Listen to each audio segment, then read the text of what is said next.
গতকালকে আর্জেন্টিনা এবং মিশরের খেলাটি দেখলাম।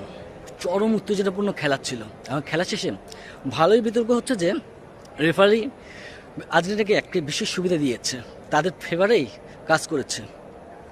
আমি খেলা সম্পর্কে তেমন একটা নিয়মকানুন জানি না, বাট আমার মতে কি, ক্রিকেট বলেন কিংবা ফুটবল, সকল খেলা ক্ষেত্রেই বড় দলগুলো একটু ফেভার পেয়ে থাকে। কারণ কারণ হচ্ছে বড় দলগুলো থাকলে খেলার আনন্দ বিরাজ থাকে এবং দর্শক ভালোই থাকে। দর্শকের সাথে টাকার একটা হিসাব নিকাশ আছে। যত বেশি দর্শক তত বেশি ইনকাম, তত বেশি আয়।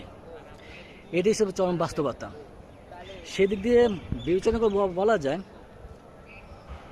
কিছুটা হলেও আর্জেন্টিনা ফেভার পেয়েছে রেফারির কাছ থেকে।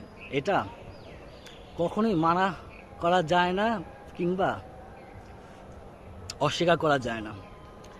এটাই মনে হয় নিয়ম। কিন্তু এটা সত্য যে খেলা সকল দেশের সাথে একটা কানেকশন তৈরি করে। সেক্ষেত্রে খেলাকে সকল দিক থেকেই নিরপেক্ষ রাখা উচিত।